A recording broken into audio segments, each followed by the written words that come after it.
Welcome to another segment of the Gay Bar Archive Show, where we explore gay history, one bar at a time.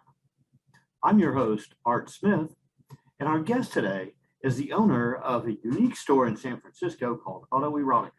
His name is Patrick Batt. So welcome to the show, Patrick. Thank you. You're quite welcome. I understand I'm really excited to know that we're going to be talking about some of the bars from your past, because so far, out of the 50 plus interviews I've done, no one has really gone that far back into the bar scene in Milwaukee or in San Francisco, really. So it's kind of liberating. Now, the first bar that you mentioned, I believe you said this was the first bar that you ever walked into. And I spoke with Michael Takash, who is a Wisconsin gay bar historian and happens to be the author of a book called LGBT Milwaukee. He tells me that the Rec Room opened in July of 1972, which means you must have been one of the very first patrons there. So why don't we talk about the Rec Room? What was that like? Well, at the time I had, in 72, I think I was still living in Sheboygan, which is north of Milwaukee, about 50 miles. And I suspect that I went, I really don't recall how I ended up at the Rec Room, to be honest with you. It was a block away from a big disco bar. It was down in, like so many other bars at the time, down in a warehouse district that during the day were warehouses and at night, became bars and clubs. And I don't recall exactly. In fact, I was trying to think of it after you and I began interacting about how I found the Rec Room. It could have just been that it was a leather bar, or it was alleged to me to be a leather bar. I'm really not clear, to be honest with you. And I'm not certain whether it's before or after I moved to Milwaukee from Sheboygan. Well, Michael tells me that the owner of that bar, whose name I believe was Wayne Ernhagen. There were two owners, right? Yeah. He was really eager to put a leather bar in Milwaukee. But Milwaukee, according to him, didn't really get it. How did the Rec Room compare to other leather bars that you might have visited after that, around that time frame? Was it a little bit on the not so leather side, or? Yeah, it was like so many other leather bars. It was sort of democratic, very democratic. I recall Tuesday nights, and this is the image that probably sticks out most in my mind, beyond the peanut shells on the floor. The other thing that sticks out most in my mind is Tuesday nights was piano night at the Rec Room, where somebody came in and played piano. And I recall the head bartender, who's, I believe at the time his first name was Danny, singing Send in the Clowns every Tuesday night. That seemed to be a big thing. So the leather scene sort of went out the door on Tuesday nights, as I recall. So it was Milwaukee. It was the early 70s. It was a leather bar as opposed to a disco, as opposed to a sweater bar down the street on 2nd Street, I think, were more of the sweater kind of bars. So it was, for Milwaukee and for the time, it was a leather bar. Do you know how it came to be called the Rec Room? Did he tell you that? He did not. How did it become called the Rec Room? Beyond above the door, the spread of, I think I mentioned this to you, Burt Reynolds spread from Cosmo, which was over the door to the inside of the door to the bar. There was a front of, I believe, a 58 Chevy, if I'm not mistaken, an actual front end of a 58 Chevy mounted on the wall, as if it had come through the wall. And that's why they called it the Rec Room, because the bar, I don't know if at one time that building had been hit by a car or something, but there was above or off to the side of the entrance inside was the front end of a 58. I think it was a 58 Chevy. I'm almost sure. Now, there was also a Rec Room in Sacramento. Yeah, I've heard that. I've not ever been to it. I don't know how that. I don't know much about it.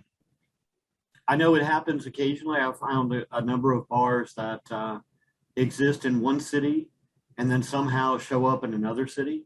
I And think it's just a name thing. It's sort of like the Eagles. All the Eagles were, in various cities at one time, especially in the 90s. There were lots of different Eagles in different cities, but none of them were owned by the same person. They all just picked up that name and became Eagle Munich, Eagle Boston, Eagle yeah, San Francisco, that kind of thing. I knew that about the Eagles, but I think the Rec Rooms were affiliated somehow because I have found an Oh, old ad that actually shows both addresses on the ad. So I'm oh, guessing really? that maybe one of the owners from Milwaukee decided to move to California or had family or friends there and opened up a satellite operation. But because they That used might very well be.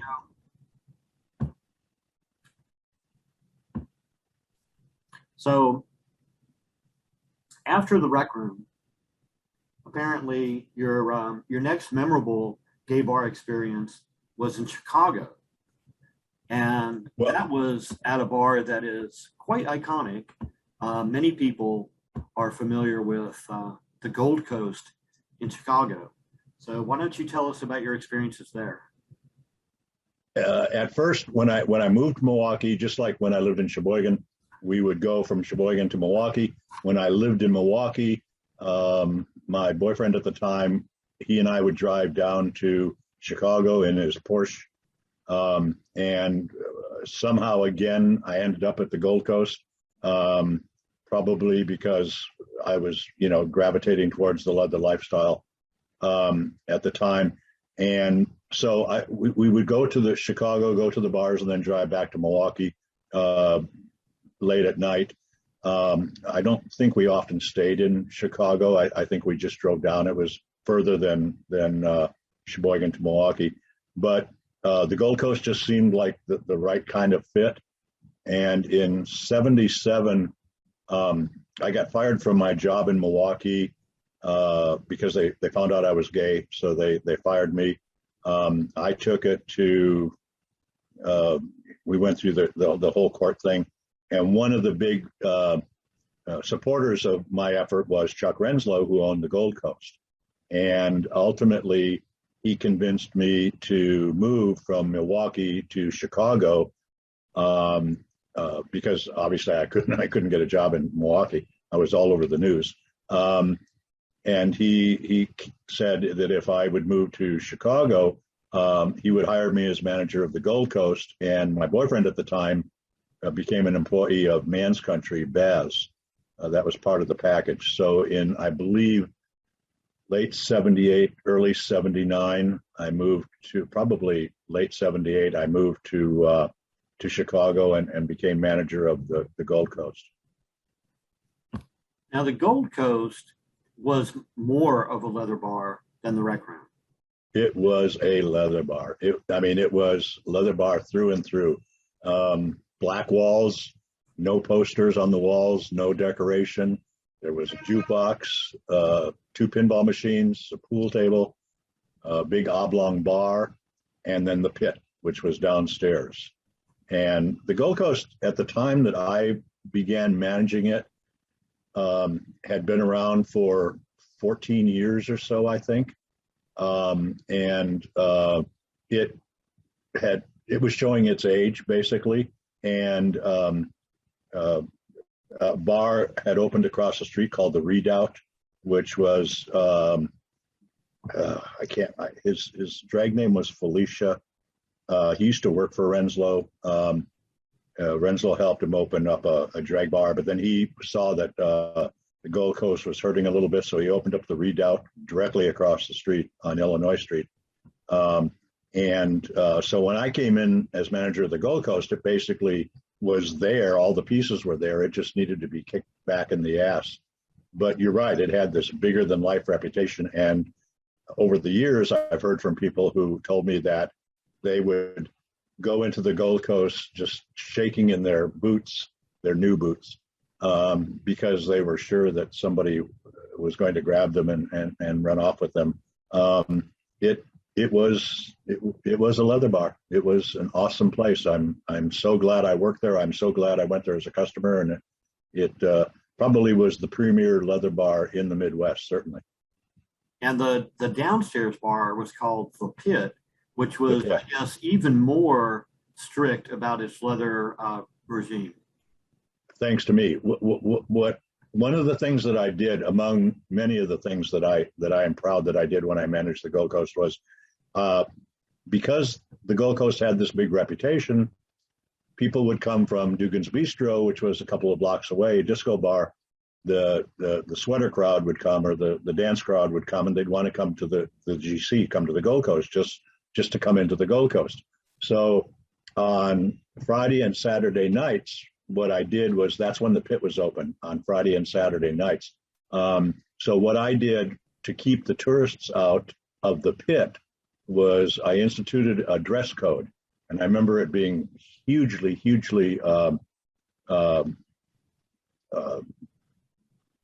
provocative is not the right word, but yes, at the time there were a lot of Gold Coast regulars who were really upset with me until they figured out what I was doing, and it was an effort to keep the tourists out of the main, what I perceived as you just said, the real hardcore part of the Gold Coast, especially on weekends, and that was the Pit. So for 3 months, I stood at the head of the stairs and would only let leather Levi, Western, or military dressed people downstairs, and that allowed me to. Of course, now you couldn't get away with that, but that allowed me to keep out the disco crowd from downstairs.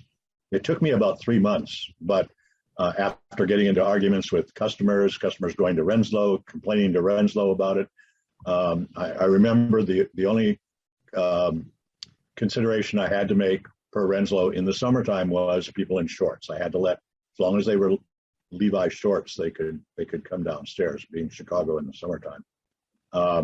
But otherwise, if you were in a suit or if you were in a sweater or anything, if you'd come from the opera or the symphony, I wouldn't let you downstairs. I don't care if you were somebody that I'd fucked the week before. You couldn't go downstairs unless they were wearing weekends. a tuxedo. And it worked. I mean, it worked. It was the hardcore part of the bar on Friday and Saturday nights, and it kept the tourists out and allowed the tourists to come into the bar, do the circle of the bar. They obviously weren't going to buy a drink. They just wanted to walk through and then walk out the door.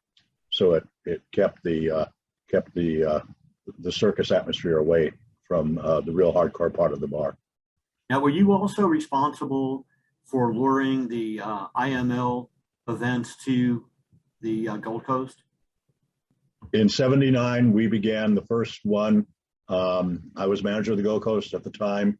I remember Chuck Renslow and Dom Judos, Etienne, who I knew as Dom, not as Etienne at the time, except that his artwork was all over the Pit of the Gold Coast and the advertising for the Gold Coast.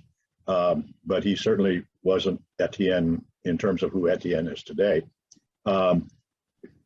Chuck came to me and said, I think we finally have a manager who can pull off doing this leather contest.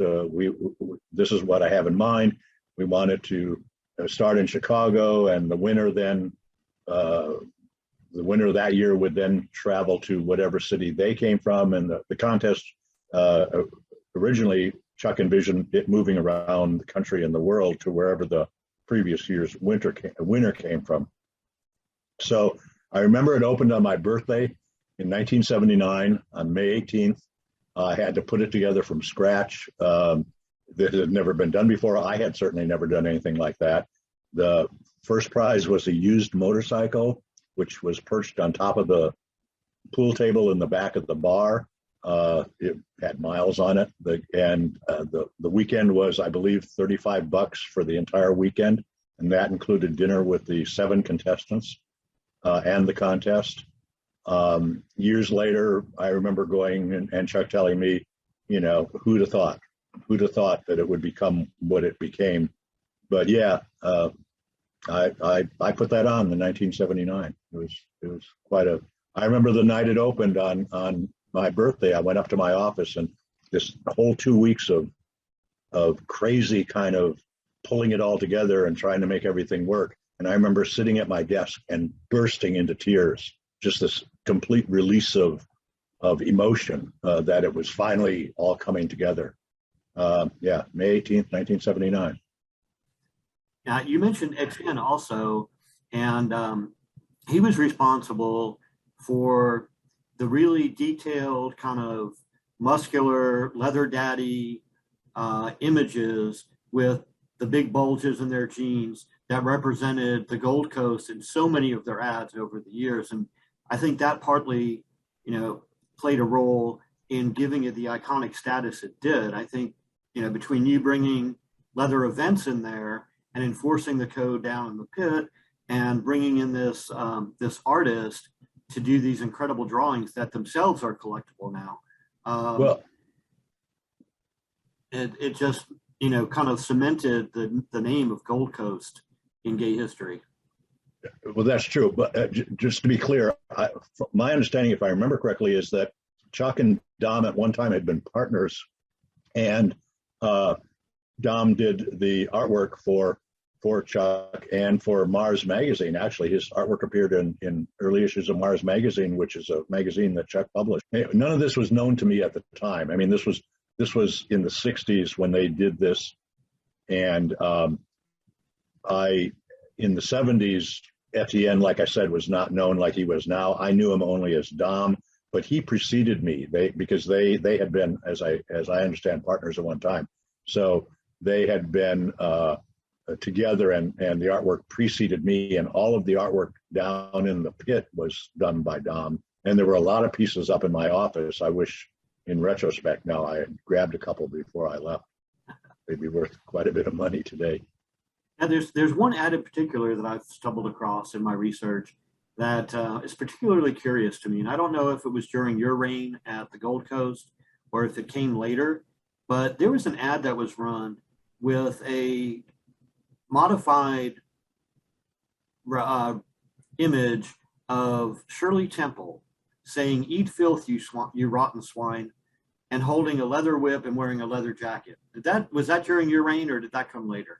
That's during my reign. In fact, in my store at the moment, up on the wall, it was used as a flyer. We used to have movie nights at the Gold Coast on Sunday, or Sunday afternoon. Basically, it was an excuse to have sex inside the bar. It was the one time that I really didn't go into the bar. They would show movies on the main floor with the projector in the back of the bar projecting forward towards the front door. And basically you'd walk in and this wave of hot air would hit you because people were having sex during the movie. But that was used as one of the flyers. I have it up here on the wall of my store, where they would print the listing of the movies that were going to come up for the month in advance. And on the back, it says "Eat Filth," movie night at the Gold Coast. And on the reverse is the listing of the movies. So that came while I was there. I had nothing to do with that image. I'm sure it came out of probably Dom's creativity. It just seems a little odd to use Shirley Temple on an erotic film night at a leather bar. But well, they weren't erotic films. They were regular feature films. But the night was erotic, and the film. Oh, the night, like I said, I didn't. It was the one time I stayed away from the Gold Coast because I was personally opposed to people having sex in the bar. I didn't think that was the reason for the bar, but that's what happened on Sundays. It was a Sunday ritual, much like here in San Francisco, where the Sunday ritual was beer busts at the Eagle on Sunday afternoons. So it was very similar to that. And then sometimes they would keep the movie until Tuesday. The movies actually came in like 16 millimeter prints, these huge boxes of film would come.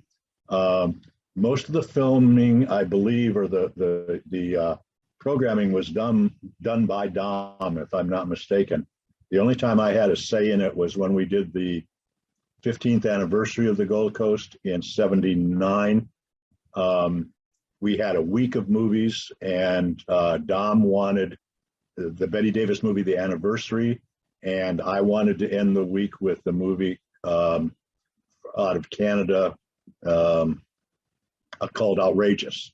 And it hadn't been out very long at the time. And I remember Chuck telling me, well, that's a really expensive movie. It's the most expensive movie we've ever had at the Gold Coast, because the movies that they showed were old ones, so they didn't cost a lot of money to rent. But we showed Outrageous at the end of the week of the 15th anniversary. And I remember Chuck coming to me on Sunday, on Monday, and on Tuesday, because we showed it all 3 days, and telling me that I was absolutely right, because the bar was packed every night because the movie was so popular. And it was, I believe, about a leather guy who goes to New York, hooks up with a drag queen. It was a movie out of Canada, if I'm not mistaken. But it was a fairly recent movie. But most of the movies that were shown were the old regular standard ones. Well, we'll have to look that one up and see what that movie's all about. So Outrageous, yeah. After you were in Chicago for a couple of years and sowing your wild oats with the Gold Coast, you then somehow ended up moving to San Francisco. How did that come about? As is my nature, I got into an argument at some point with Chuck, and it had to do with some of the bartenders, because I all I had to do at the Gold Coast really was kick it in the ass. Like I said, all the pieces were there. I just needed somebody to bring it back to where it should be. So I put in tape music, which was unheard of. I got Chuck to change the beer back to Bud and Light, because he had a falling out with the Budweiser distributor years before. So he had like Falstaff and Old Style in there. So I was able to convince him to put Bud and Bud Light, Miller Lite in the bar, and I put in tape music, reel-to-reel tape music. And there was a night when I got into, because I was younger and full of myself, I got into a fight with my boyfriend and heaved a can of beer at him across the bar. And of course, one of the bartenders who didn't like me called Chuck, said that I was, throwing a fit at the bar. So Chuck comes down, and I remember in the parking lot, Chuck and I and my boyfriend, and my looking at Chuck and saying, well, if you don't like it, fire me. And he didn't fire me. He found a way for me to ease out the door, which I won't go into, but basically got me to quit. So I quit, and then took me about a year before I realized, once again, like in Milwaukee, because Chuck really ran the show in Chicago, I wasn't going to be able to find a job in Chicago, at least not a job in the gay community, because of the falling out I had with him. Although years later we made up, but so I decided that maybe San Francisco was where I needed to be. I had been going to San Francisco on and off since the early 70s. And even during the year before I did move to San Francisco, I worked for the Census Bureau in 1980. And I took that money and money that I had saved up and then moved everything out to San Francisco, where a friend of mine who used to live in Milwaukee lived. And Robert Uvari, who was an artist, had also moved out here. He had moved to Oakland. So I moved out to San Francisco in end of July of 1980. So it's interesting that you mentioned Robert Uvari, because when I was talking with Michael Takash, one of the questions he asked me is, how did the San Francisco Eagle come to own Robert Uvari original artwork? And I know through my research, there was also a bar in Milwaukee that had some. Was that the Gold Coast or no? The Rec Room. The Rec Room. Sorry. There's a bar. I think it was Circus Disco, if I'm not mistaken, on 2nd Street. Uh-huh. I believe my place. There were bars that I didn't go to. That Uvari and I were friends for as long as I can remember. Actually, I think we probably started out fucking and then we became friends. He did artwork for the Rec Room. He did a poster for the Rec Room. He did artwork for these disco bars. He did what I called his non-gay artwork, which I have a couple of pieces of at my house. Regular art. He was quite an accomplished artist, but he was also very good at doing advertising kind of graphic art. And the piece that you're talking about, actually, I own. the eagle piece with the leather guy with his arm up behind his head. When Dameron didn't want to pay for the artwork, he only wanted to pay to use it when we opened the Eagle in 1981. So Robert gave me the original artwork, which I have here in my store. In fact, I just reprinted the posters from it. Yeah, he was quite an accomplished artist, actually. Unfortunately, he died in '86, but his stuff is all over the place. So it's through your connection that his artwork ended up at the Eagle in San Francisco. Oh, just like the first IML, he did the program cover for the first IML. I also have that piece of artwork here in the store because Chuck didn't want to buy it, which was sort of odd because there was Dom, but at the time that Etienne, at the time that we did IML, that Dom hadn't been really using Dom's images. And because Yubari and I were friends, and at the time, I think he lived in Chicago at the time, he did a piece for the program, for the original program. And I have that it's on like plastic, and I have it framed here in the store. Too bad I can't show you all this stuff. But it was a leather man astride the world with like leathermen reaching up towards him. And we used it for the cover of the program for the first contest. And then once again, because Renslow didn't buy it, he just wanted to use it. Yubari gave it to me. So just so everybody who's listening understands a little bit how this came together, you moved to San Francisco in the end of 1980. And July of 80. July of 80.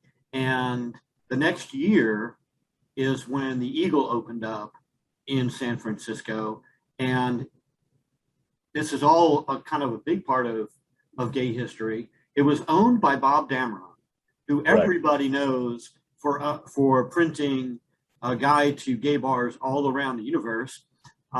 His name is synonymous with listings of gay bars for decades, but very few people know that he was also in the bar business. And so he decided to open this leather bar in San Francisco. You were new to San Francisco, had only been there maybe 6 months, and somehow connected with Bob Dameron and became the first manager of the San Francisco Eagle. Right. And that all had to do with, I first met Dameron when he would come through Chicago and I was manager of the Gold Coast. He knew Renslow, obviously. So we met there briefly, and Dameron's Gay Guide. And you're right. Today, only people of a certain age actually know what Dameron's Gay Guide is. It's my experience, at least. And so when I moved to San Francisco, I moved in July.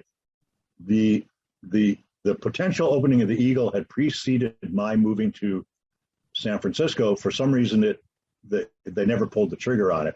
So when I moved here, Mr. Marcus, who wrote a leather column, who I met one Saturday at the balcony on Market Street, a mutual friend of ours who lived in Detroit, introduced us. I was 34 at the time, again, very full of myself. And I remember that meeting, my friend saying, "Oh, you have to meet this guy. He's a leather columnist. He's the man to know in San Francisco." And I remember saying to my friend, "I don't need to meet any leather columnist. I'm Patrick Batt. I moved here from Chicago." And Marcus immediately became not enamored, but immediately liked the fact that I did not fall to my knees like everybody else did. So Marcus reintroduced me to Bob Dameron as the potential manager of the Eagle, and they hired me, I believe, in November of 80. I moved here in July. I think it was probably October, November of 80. They hired me, and we worked on it all winter, and we opened it on April 9th of 81.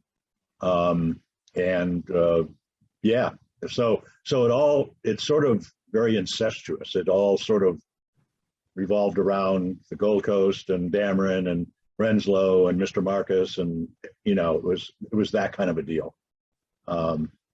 Yeah, and it seems like interesting part of my life. It seems like your early years kind of followed that pattern.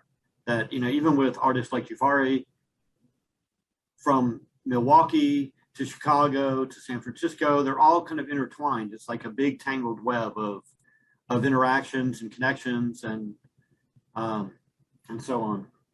That's the leather community. That's the leather community in a nutshell, I think.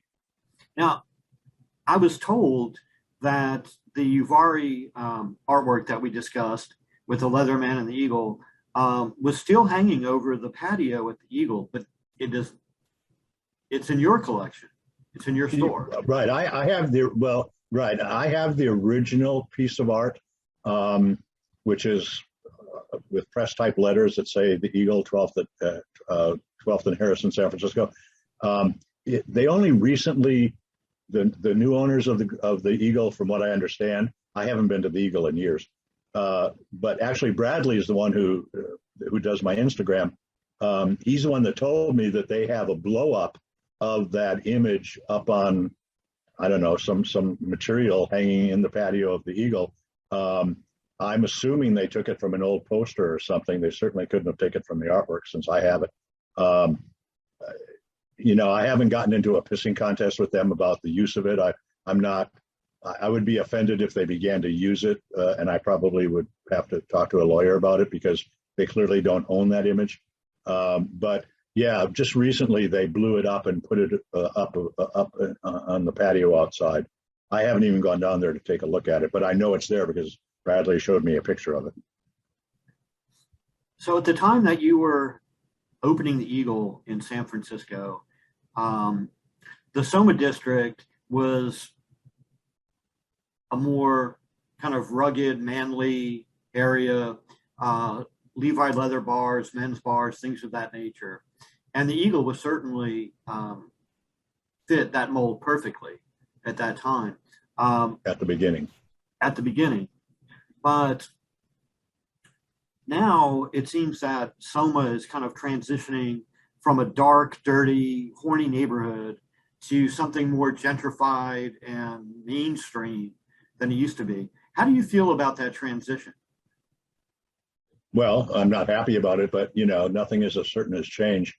The San Francisco of 1980 when I moved here, even the San Francisco of the 70s when I used to come and visit from Milwaukee and Chicago, it's obviously different.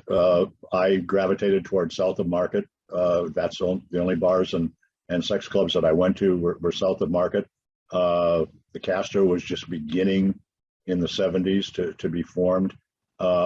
Even when the Castro became the Castro, south of Market was still south of Market, and it was leather, Levi, S&M related. It's inevitable. I mean, San Francisco is only so big, and it was just a question of time. Gentrification took over and swallowed up a lot of what was south of Market. They now have a leather cultural district, and in fact, the city just recognized the Eagle as a historical site in San Francisco. It's about, I think, the second or third bar to be listed as a historical site because it's been around so long. But they're trying to not lose that part of south of Market, even though it's all condos and there are a handful of bars left, no sex clubs, handful of bars, and pretty much that's it down south of Market now. It's certainly not what it was, not even 20 years ago. Now, I know my first gay bar experience was in the late 70s. And I know at that time, I had never been to San Francisco, but in my mind, the entire San Francisco gay scene, the way I envisioned it from, living in Atlanta, was all leather. I mean, that's the only image you had of the San Francisco gay scene at that time. And obviously that's changed quite a bit. And I know there were gay bars there that were not leather, as you mentioned, in the Castro district or elsewhere in San Francisco, but they just didn't have the limelight. It was like somehow that Soma area just got all the attention. And I guess things like the Folsom Street Festival or whatever, all those events kind of drew attention to the Levi leather community in San Francisco at that time. Yeah, I think that because leather was an outlier within the gay community, I mean, we were always seen as sort of, sickos and people who, beat each other up and stuff like that. so there was this demarcation between what I called A gays and then the leather crowd. They're usually, like going back to our story about Milwaukee, it didn't usually mix like that. There were usually very strict lines of demarcation, and certainly south of the market was that line of demarcation. Even though the Club Baz was down there, there were places that were more vanilla down south of market, only because they had the land and the buildings at the time. But all the leather bars and leather oriented businesses were, for whatever reason, were clustered south of market on Folsom Street and on the adjoining streets. That preceded me. I have no idea how that came to be honest with you. But yeah, it was synonymous with San Francisco, and still is. I mean, Folsom is now a victim of its own success. It's now become a very homogenized, people with strollers and pulling dogs and bringing their family to Folsom Street Fair. Again, that happens when things become gentrified. Yeah, as Michael Takash paraphrased it, more of a costume party than an authentic leather lifestyle. Mr. Marcus used to have a saying, there are people in leather and people into leather. And Folsom Street is people in leather now. And I mean, this happens. These boys come and buy a harness to wear during Folsom or Dory, and it goes back in the closet. That's as close as they get to leather. The leather lifestyle is certainly different than it was. And I think age had a lot to do with that. It decimated the leather community, probably more so than the general gay community, because it was much smaller, obviously. But leather now has become, in my mind, it's just another giddy up. It's just another form of drag for a lot of people. And the real hardcore leathermen, they aren't around like they were in the 70s and early 80s. And much to the chagrin of some younger guys who are getting into it. But again, it's part of the democratization of gay lifestyle, I think. Now, you also mentioned another bar that you frequented, I guess, back in the day in San Francisco, that was called the Balcony. Yeah. And a photograph that I was able to find from the inside of the Balcony, it doesn't look like a leather bar, other than the fact that almost everybody I see in the bar is wearing leather. The bar itself almost looks like it could be a whistle stop cafe somewhere with a bunch of leather people in it. Was it a little bit different? That's exactly right. So it wasn't as leathery as the Eagle, but it attracted the Levi leather crowd. Is that what the Balcony was like? Yeah, it was. I mean, that's where I met Marcus, who was a leather columnist on a Saturday morning. The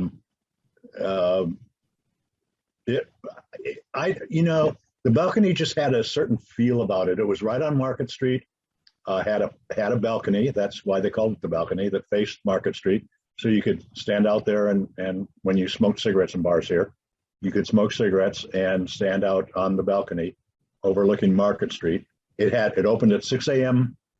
And definitely on Sundays it opened at 6 a.m. because the line would extend almost all the way down the street to Church Street Station for people trying to get in after having been up all night at sex clubs or at other places. And I recall being in line with Marcus one time where the owner or the manager of the Balcony would come down the line and find Marcus in line and go, "Well, Mr. Marcus, we have a phone call for you," to pull him out of the line so that he didn't have to stand in line to get into the bar. It was that popular.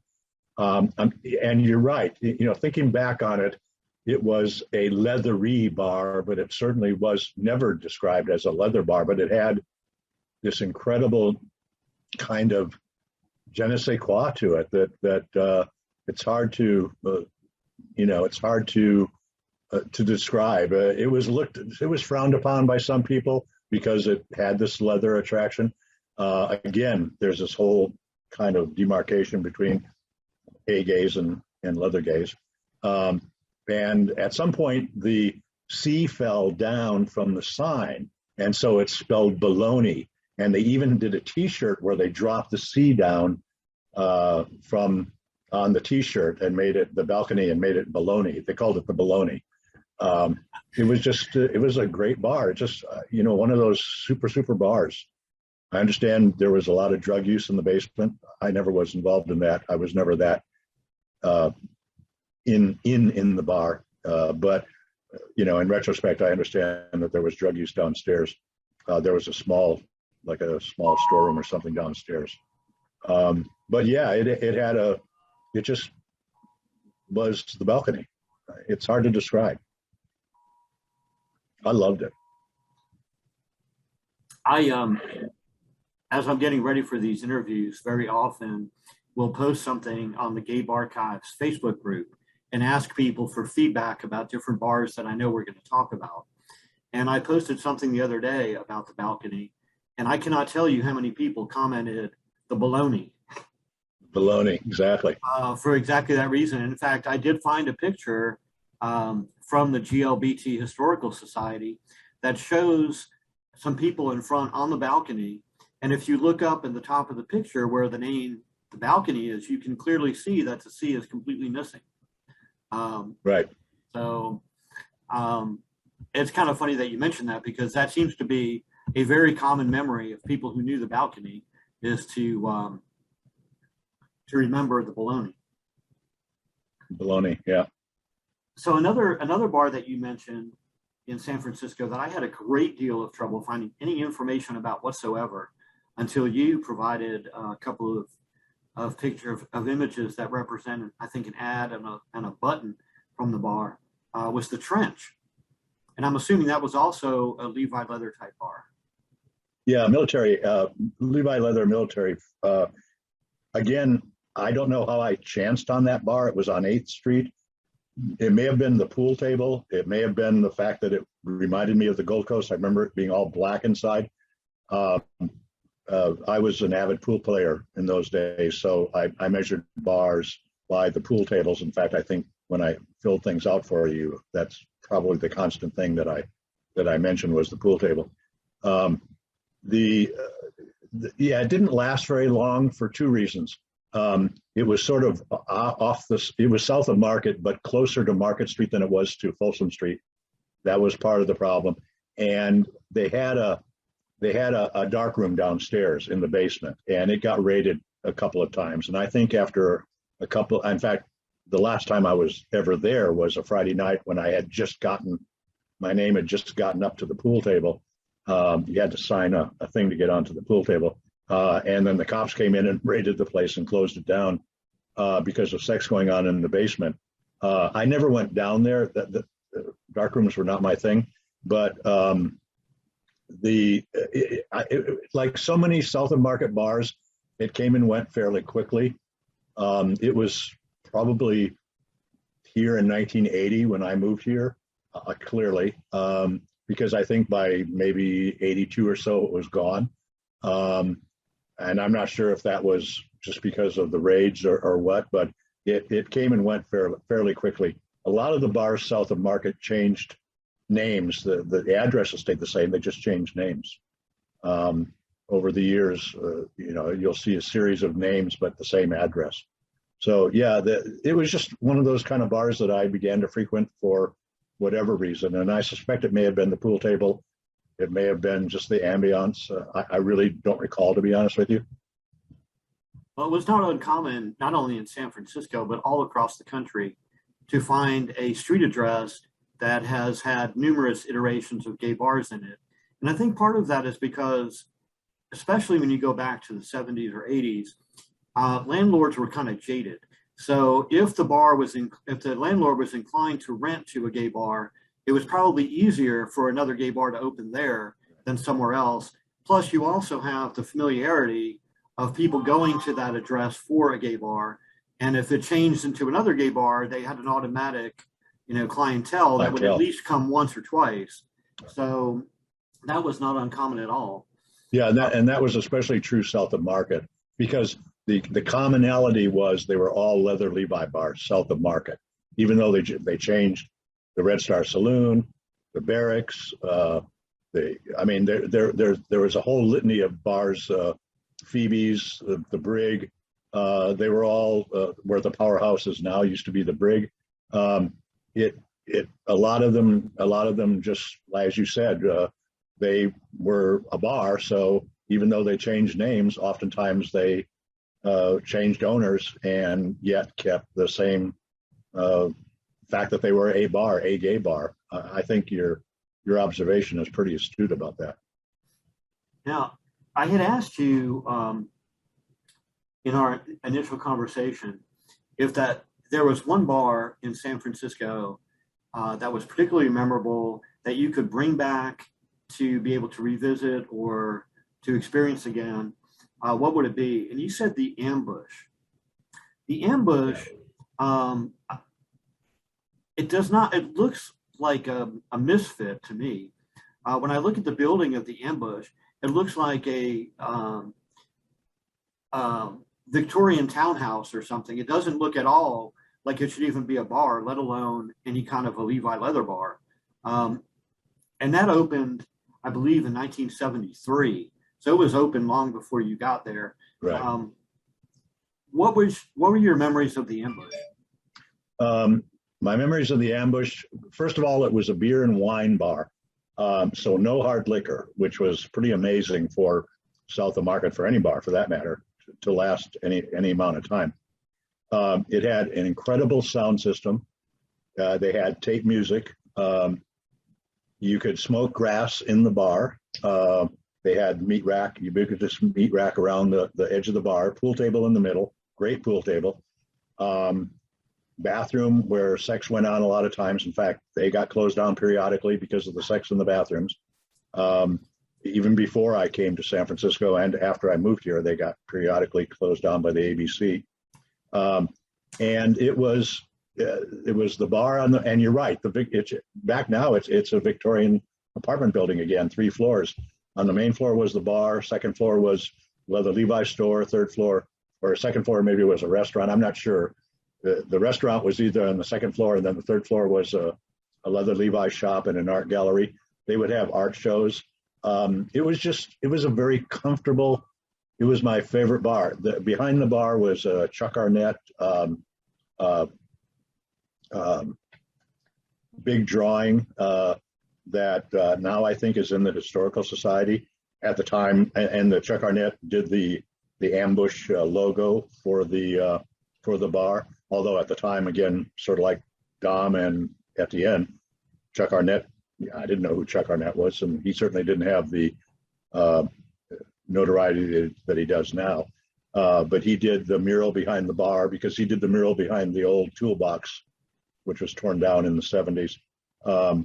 And it was just a really comfortable, great kind of bar. In fact, when I managed the Eagle, that would be the bar I would go to when I wasn't working at the Eagle. It was like 2 blocks away. And you're right, it was sort of an anomaly. It was just a great bar. It was considered a leather bar, but leather-like, I guess, probably more than hardcore leather. And the first time I stumbled across that logo, it did not scream leather to me at all. I wasn't exactly sure what I was seeing, but the logo is definitely kind of artsy. It's not, right. A lot of the leather bars use kind of like a military stencil font or something really rugged and masculine. And this by far is not what I would call a rugged masculine logo, but it's definitely iconic. And so I had kind of often wondered about that. But yeah, it was Chuck Arnett's doing. And again, the mural was behind the bar. And they were known for their art shows. They, in fact, one of my ex-employees from years ago when I had Mercury Mail Order and then AutoErotica, he was the manager of the store there, Bob Niger, and he's the one that set up the art shows, that they would have monthly art shows of emerging artists, usually within the leather community back in the day. You've already had shows there. So apparently from the bars that we've talked about, you had a pretty rich and colorful history visiting and managing a number of Levi leather bars in different parts of the country. And somehow, 15 years later, you ended up opening a store in the Castro district in San Francisco, which is called AutoErotica. And it is, from everything that I can see about this store, is a very interesting place to visit and shop. You have embraced, in part with the store, the erotic illustrations from different bar ads and different artists who celebrated the male figure over the years. And but as much as you've done that, you've also preserved so many parts of our gay history with magazines, books, different ephemera, lapel pins, buttons, T-shirts, magazines, all kinds of things. You've really kind of embraced the concept of preserving gay history and showing it off in something that seems like half museum and half store. How did that evolve? How did you go from the bar business to the retail? Well, in '82, I was working for Drummer. I worked for Drummer. I left Drummer when they wanted me to do a mail order company. I started Mercury Mail Order, a mail order company, and then I opened up a small store on 18th Street selling leather, cock rings, dildos, all that kind of stuff across the street from where I am now. Then John Embry rented this space. I sublet it from him when I told him, as soon as you figure out that you don't want to open every day, because I had worked for him, I knew his work ethic. And after about 6 months, he called me and said, do you want to rent the space where I am? And so I came over here and I opened AutoErotica. And originally it was just a bigger version of MMO with lubricants, condoms, dildos, leather goods, that kind of stuff. And then all of a sudden, 4 other stores in the Castro opened up with the same kind of format. So I had a front room that I put used magazines in, because at one point I watched people, for some reason I got some magazines and people just flocked to them. So I figured, okay, if I make the front room into a big magazine rack, that would be the place where I could sell used magazines. So slowly it morphed into, frankly, it was an issue of survival. It morphed into what is now AutoErotica, vis-a-vis, as you said, half museum and half store. I did away with the dildos, did away with the lube, did away with all that. And now I'm the place to go for gay history, and I'm the place to go when you have something to sell, and I'm the place to go when you have something that you want to buy. It was just like so much of my life, it was organic, and it certainly wasn't planned. That's why I'm stuck with the name AutoErotica. Because originally it was, getting yourself off. Basically, that's how I came up with the name AutoErotica. It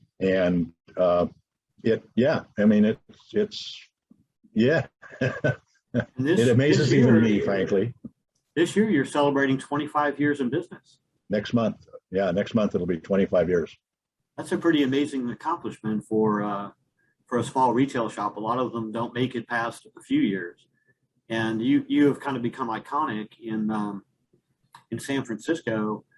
It's, just looking at your Instagram page and seeing pictures from, all these ads and memorabilia and books and ephemera and everything that you carry there is just amazing. It's I'm sure there's a lot of people who come as tourists and just get drawn into that store and spend half a day looking around and, reliving the past or learning about the gay history of San Francisco and the rest of the country. Right. And that's really what's happened. And I mean, I didn't plan on being 75, and I certainly didn't plan on working at 75, but yeah, it's all good. It's all turning out to be for the positive, because you're right. I mean, there aren't many places like this around, if any. There's a place called The Magazine here in San Francisco, but they sell everything, not just gay related stuff. Yeah, I'm now the to-go place, and I have Bradley Roberge and Instagram to thank for that. He's the one that convinced me a year ago to do a GoFundMe and to kick my Instagram in the ass. And it amazed me how many people were hungry for gay history and how we were busy losing it. Well, if Bradley is on Facebook, I invite him 100% to share things that he shares on your Instagram page in my Gabe Archives group, which has about 2,500 active members who love talking about, gay history and the old bars and things like that, and see if that'll help drive some more interest as well in a different audience than you have on Instagram. But I think what really sets your store apart is the history aspect of it, because there are a million places online and in person where you can walk in and buy condoms, lube, even some gay publications, some gay greeting cards. There's a lot of little mom and pop shops around the country that sell those kind of gay gift items. But I think what really sets you apart is you have so much history under that roof. I mean, just looking at some of those items, where else are you going to get, a lapel pin from Phoebe's from, 25 years ago or whatever? You're not going to find it. And those are the real treasures that can be found in stores like yours. And, it's a great thing you're doing with that. Yeah, like I said, I'm organic and apparently meant to be. Again, not planned, but I'm glad it's here, and it's made a lot of people happy. I just had a woman in a couple of days from New York. She Googled gay history, and up I came, because I ask everybody how they find me, and she said, "Oh, I Googled gay history, and up you popped." And boy, they were right. New Yorkers and people from LA love this store. They just love this store. Yeah, there's nothing like it where they live.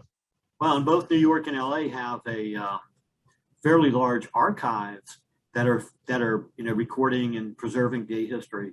But you're right, the stores aren't there. The hands-on stuff, you have to go to a university campus and hunt down the archive to find the thing. Right.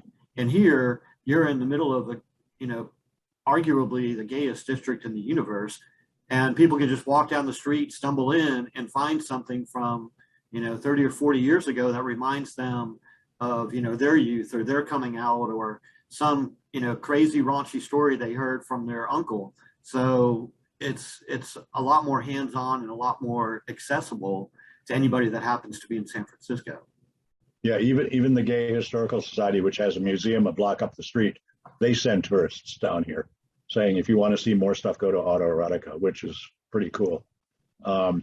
It's exactly what you just said. It's people who are hungry for our past, because as in every city, just like San Francisco and New York, LA, Chicago, Seattle, Dallas, the gay neighborhoods are disappearing, and we're losing our touchstones. And younger people who have only seen stuff online are fascinated by seeing it in person. So all I am is a middleman between the person wanting to sell something and the person wanting to buy it.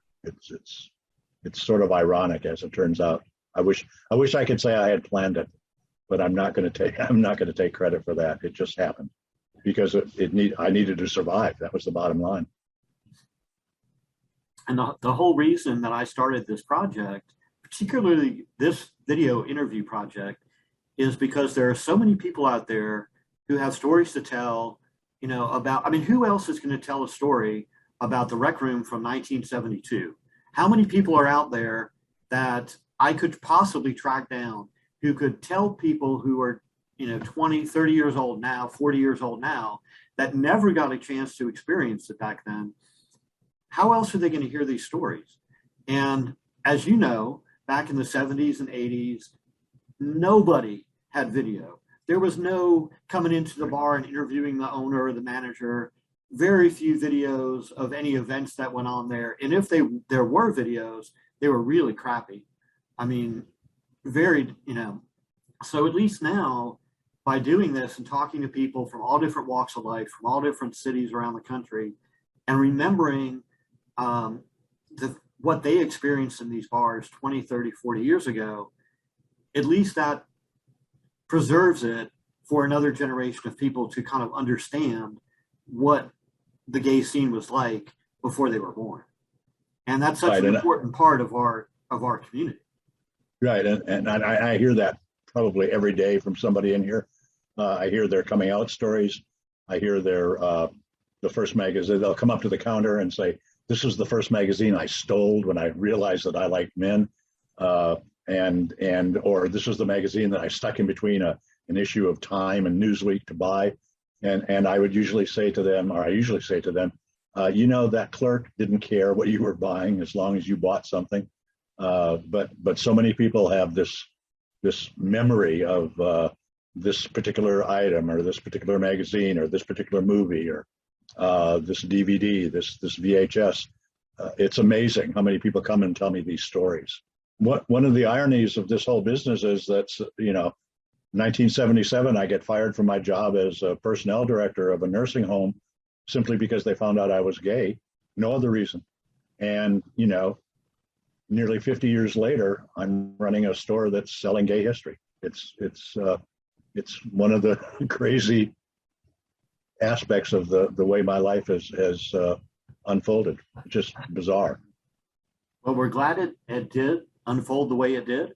And we're really appreciative of what you've done, not only in helping us remember stories about the gay bars from the past, but also what you're doing now with your store AutoErotica in San Francisco.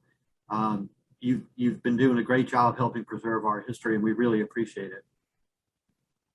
Well, thank you, and actually, thank you for reaching out to me. And I'm glad you're doing this project because I agree, because of the nature of our background and our history, people didn't preserve stuff because it didn't make any sense. And that concludes another segment of the Gay Barchives podcast. You can find more podcasts at gaybarchives.com/podcast. We also have more information about this podcast and links to the other podcasts we have completed. We hope you enjoy your trip down memory lane.